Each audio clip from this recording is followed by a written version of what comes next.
A young girl, only 19 years old, was burned alive. But why? Do you have an answer?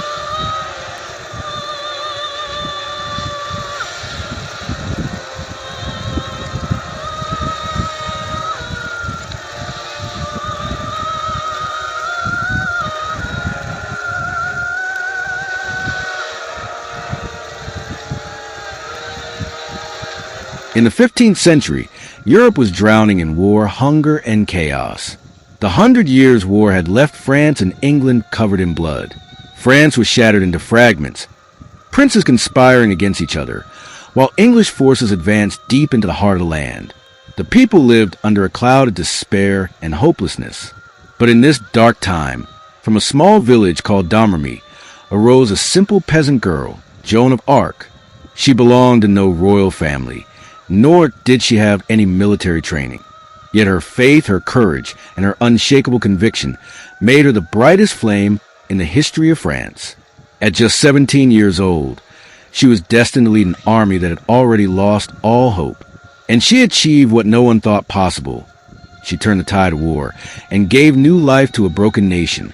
Her name lives on in history not only for her victories in battle, but for her purity, her humility, and her unwavering trust in God. She was a woman in a time when women were confined to silence and shadows. Yet she broke those walls and became a national hero and a spiritual symbol. This is the story of a girl who proved to the world that no chain can bind true faith. From a farmer's daughter, she rose to become the savior of France.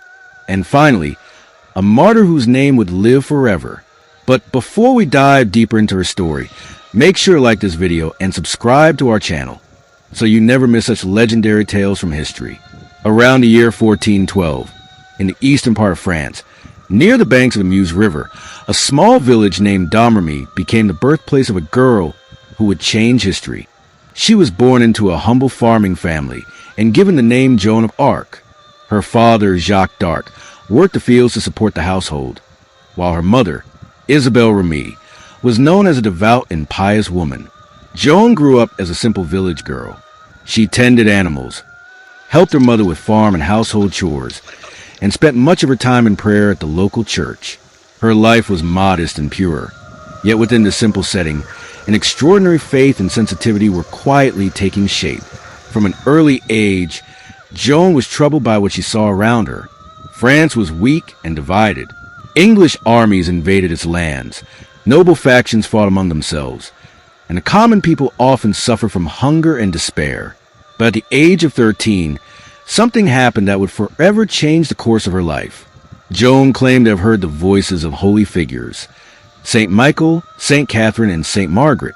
They told her that she had been chosen by God, and that her mission was to liberate France and help crown the rightful heir, Prince Charles, as king. It was an unimaginable responsibility. Yet the young peasant girl accepted it with unshakable faith, believing these voices to be divine. That moment marked the beginning of her journey, from an ordinary child to one of the most extraordinary figures in history. At first, the villagers began to laugh at her. Some called it childish dreams, and others thought it was madness. Even the local priest was doubtful, wondering how a peasant girl could make such a great claim. But Joan remained firm in her belief. She said, "These voices are from God, and I will fulfill his command." The condition of France was getting worse day by day. The English and their Burgundian allies had occupied large parts of the country, and despair was spreading among the people. Joan decided she could not remain silent. She declared that she must go to Prince Charles, because God had given her this mission. This journey was extremely dangerous. From Domremy to Chinon was a distance of hundreds of kilometers, filled with bandits, war-torn lands, and enemy soldiers. But Joan did not lose courage. A local commander and a few soldiers joined her. She put on men's clothing, mounted a horse, and traveled day and night. In snowy forests, valleys, and dark nights, her faith was her greatest support. Finally, in March 1429, Joan reached the palace at Chinon. Here came her greatest test, when Prince Charles tried to examine her truthfulness. He placed one of his courtiers on the throne in royal clothes, while he himself stood among the crowd in ordinary dress. The court wanted to see if this girl could really recognize the true heir, but as soon as Joan entered the hall, she immediately identified the real Charles standing in the crowd. She went straight to him and said, "You are the prince chosen by God, the one who must sit on the throne." The whole court was astonished at this scene. No one could believe that a peasant girl had recognized the true dauphin without any sign. This event not only impressed the courtiers, but also filled Prince Charles's heart with new hope. This moment was a confirmation of Joan of Arc's holy mission, a simple peasant girl moving forward with faith and courage to change the destiny of France. In the beginning of 1429, France stood at the edge of destruction. The English, along with their Burgundian allies, had occupied most parts of the country. The most important front was the city of Orléans, located on the banks of the Loire River. This city was considered the last barrier of France's defense. If it fell, central France would be in English control, and the claim of Prince Charles to the throne would be in grave danger. For months, Orléans had been under a harsh siege. The English had built wooden and stone fortresses around the city, tightening their grip. Inside, hunger, fear, and despair spread. The French soldiers had lost their courage, and the people began to believe that salvation was no longer possible. At this moment, Joan of Arc appeared. She was only a 17-year-old peasant girl, but her faith and conviction were stronger than any royal general. She convinced Prince Charles to allow her to lead the army. Many courtiers and commanders opposed the decision, but in the hearts of the people and soldiers, her presence had already become a light of hope. At last, Charles gave her permission to march to Orléans. Joan put on military armor, but she never held the sword as her true strength. In her hands was always a white banner, bearing the cross and sacred words. She would tell the soldiers, "Our true power is faith in God. Take courage. This war is fought in His name." Her words revived the broken spirits of the soldiers. Those who had lost all hope were ready to fight again. As she advanced with the army toward Orléans, people lined the roads, cheering for her and praying at the sight of her banner. On April 29th, 1429, Joan and her army reached the city. The people trapped inside climbed the walls to see her arrival. For the first time in months, they felt the light of hope. From that moment, the siege began to change. In the days that followed, Joan led the French soldiers into battle. She stood in the front lines, her banner flying high, a symbol of courage.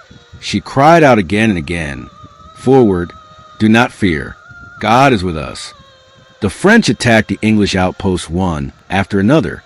The battles were fierce and bloody, but Joan's presence turned each fight into victory. At one point, she was struck by an arrow, yet after receiving a quick bandage, she returned to front with her banner held high.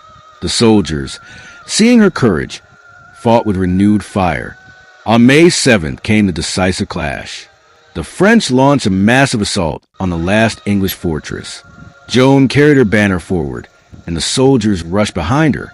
After hours of fighting, the fortress collapsed, and the English began to retreat. The next day, the English army abandoned the siege and withdrew from Orléans. Church bells rang across France. People filled the streets, congratulating one another and thanking God. They knew this victory was not achieved by swords alone. It was won through faith and courage, embodied in a peasant girl. After this triumph, Joan of Arc was called the Maid of Orléans. She emerged not only as a military leader, but as a spiritual symbol. Her leadership breathed new life into France. And this battle became the turning point that changed the course of history. The victory of Orléans was more than a military success. It was a declaration that France would no longer bow to oppression. A young girl had proven that faith and courage were the greatest weapons of all. After the lifting of the English siege, a new spirit ran through all of France. The people understood that this was not only a military victory, but a sign from God. Yet the true goal still remained. Prince Charles had to be crowned King of France. Until his coronation took place, the nation could not achieve complete unity or strength.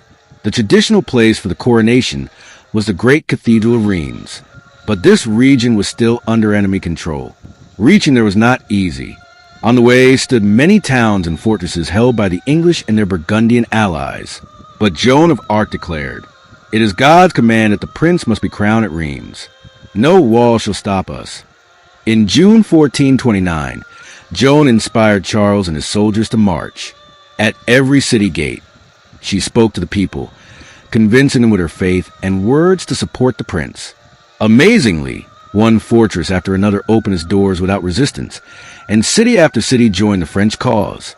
It was as if Joan's very presence had worked a miracle. At last, in July, the royal procession reached Reims. The city opened its gates in welcome. Citizens, soldiers, and priests poured into the streets to greet the prince. That day, within the great cathedral, thousands gathered to witness the historic moment. Charles was anointed with the sacred oil, and the royal crown was placed upon his head. The church bells rang, and the cry, "Vive le Roi!" "Long live the king!" echoed across the land. But the most striking sight of all was Joan of Arc herself, clad in her armor, standing close to the king with her white banner held high. She knew this was her mission, to unite a divided nation and place her rightful king upon the throne. Her tears and her smile together spoke more than words ever could. The coronation was not only Charles's triumph, it was a victory of France. And the true heroine of that victory was a peasant girl who trusted in God and gave her people a new life. The coronation at Reims had given France new hope, but the war was far from over. The English still controlled large parts of the country, and growing divisions among the French nobility threatened everything Joan had fought for. Many lords, seeking to protect their own lands and influence, secretly aligned with the English. The most dangerous among them was the Duke of Burgundy, whose betrayal dealt France its greatest wounds. Joan understood that as long as Burgundy remained allied with the English, France could never be truly free. In 1430, the city of Compiègne came under threat. To defend it, Joan of Arc herself took command of the forces. She was still only 19, but her faith and courage gave strength to the soldiers around her. On an evening in May 1430, a fierce battle broke out outside the city walls. English and Burgundian troops surrounded Compiègne. Joan, mounted on her horse and carrying her white banner, rode at the front, urging her soldiers forward. "Take courage. This is God's land, and no enemy shall hold it." At first, the French resisted bravely, but the enemy's numbers were overwhelming. Arrows rained down, cavalry charged, and the French lines began to break. Chaos spread across the field. Instead of retreating, Joan stayed behind to protect her soldiers. She rode forward, lifting her banner high, so her men could see their leader still holding firm. But fate turned against her. As she tried to return toward the city gates, Burgundian soldiers closed in on her horse. The defenders, desperate to keep the enemy from entering the city, shut the gates, leaving Joan outside, surrounded. She fought with courage, but was dragged from her horse and captured. The Burgundians quickly bound her and carried her away. From the city walls, her soldiers cried out helplessly, but nothing could be done. First held in Burgundian custody, Joan was soon handed over to the English for a heavy price in gold and political favors. She had been betrayed and sold. For Joan, this was more than chains on her body. It was a crushing blow to her mission and her dreams.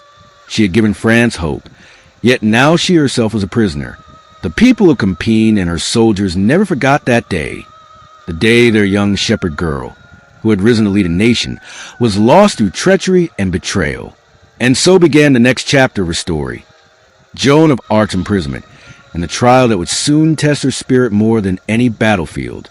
After Joan's capture, the English and their Burgundian allies breathed a sigh of relief. But simply holding her prisoner was not enough. They knew she was more than a commander, she was a symbol. Her courage had given France hope, and as long as people believed she was chosen by God, English victory would remain out of reach. That is why they decided not just to silence her, but to destroy her reputation. In 1431, Joan was taken to the city of Rouen, under English control, and placed in a fortress prison. Here, a trial was arranged, outwardly a religious court, but in truth a political weapon. The goal was clear: to discredit Joan, to brand her a heretic, and to erase the faith she had inspired. The courtroom was filled with dozens of judges and clergy, men far older and more learned than the 19-year-old peasant girl now in chains. Yet before them, Joan stood firm, calm, unshaken, and fearless. They accused her of many crimes, that the voices she heard were not from God, but from the devil, that she wore men's clothing against the natural order, that she practiced witchcraft, that she defied the authority of the church. But Joan answered with courage and clarity. When asked if she feared death, she replied with the words that still echo through history. "I am not afraid. I was born to do this." When charged with sorcery, she said, "My strength comes from prayer and faith in God, not from spells or magic." When mocked for wearing a soldier's attire, she responded, "These clothes protect my honor and my safety. I wear them by God's will, not in sin." The judges pressed her with question after question, hoping to confuse or condemn her, but Joan's answers remained steady, sometimes even silencing the court. At one point, she declared, "If I have done wrong, may God forgive me. But in my heart, I know I follow his command." Day after day, the trial dragged on. Outside, the people of Rouen whispered that this was not justice, but revenge. Inside, Joan, though weary and in pain, never let fear break her voice. She told the court, "I am not in man's prison, but in God's hands. My faith remains free." Her words unsettled her enemies, for they revealed a spirit unbroken. Finally, after a month of questioning, the verdict was announced. Exactly as her captors intended, Joan of Arc was declared a heretic, guilty of witchcraft and rebellion against the church. Her sentence, death. But even then, she showed no fear. She said, "If my body is burned, my soul will return to God." The trial of Joan of Arc was no fair judgment. It was a stage set for politics, a weapon of vengeance. Yet in that court, chained and alone, a 19-year-old peasant girl defied the might of kingdoms and the authority of the church. Her body would soon face fire, but her words and faith had already become eternal. On the morning of May 30th, 1431, the people of Rouen awoke to a grim spectacle. In the marketplace, an enormous wooden stake had been built. Chains and bundles of firewood surrounded it. Soldiers formed a ring to hold back the restless crowd. At just 19 years old, Joan of Arc was about to meet her fate. Led from her prison, dressed in a simple white robe, Joan walked with calm steps. Her face was pale but unafraid. A wooden cross was carried before her, and priests urged her to repent. Yet Joan's voice was steady as she asked for a crucifix to be held before her eyes, so that she might gaze upon it as the flames consumed her. As the executioner tied her to the stake, murmurs filled the square. Some mocked her as a heretic, but many more wept, for even in defeat, Joan's courage had touched the hearts of ordinary people. A soldier who stood nearby confessed that his soul trembled, for he felt they were killing not a witch, but a holy woman. The fire was lit, smoke rose, and flames climbed upward. Joan prayed aloud, calling upon Jesus' name until her voice was lost in the roar of the blaze. Witnesses later said that she looked to heaven as the fire closed around her. One English soldier, overcome with grief, cried out, "We have burned a saint." Her ashes were scattered into the river Seine, as if to erase her memory, but instead, her memory only grew stronger. For the English, it was meant to be an end. For France, it became the beginning of a legend. Joan of Arc, the Maid of Orléans, had given her life for her king, her faith, and her country. But her death did not end her mission. Her sacrifice had planted courage and faith in the heart of the Dauphin, Charles. Within only a few years, the tide began to turn. In 1435, the powerful Burgundians abandoned their alliance with the English, and by 1436, France had retaken Paris. During the 1450s, France steadily reclaimed one city and fortress after another in the north, pushing back English control piece by piece. Finally, in 1453, at the Battle of Cassillon, the English suffered a decisive defeat, bringing the 100 Years' War to an end. France now stood free, the very dream Joan had given her life for. Thus, the martyrdom of a peasant girl not only changed the course of French history, but breathed new life into an entire nation.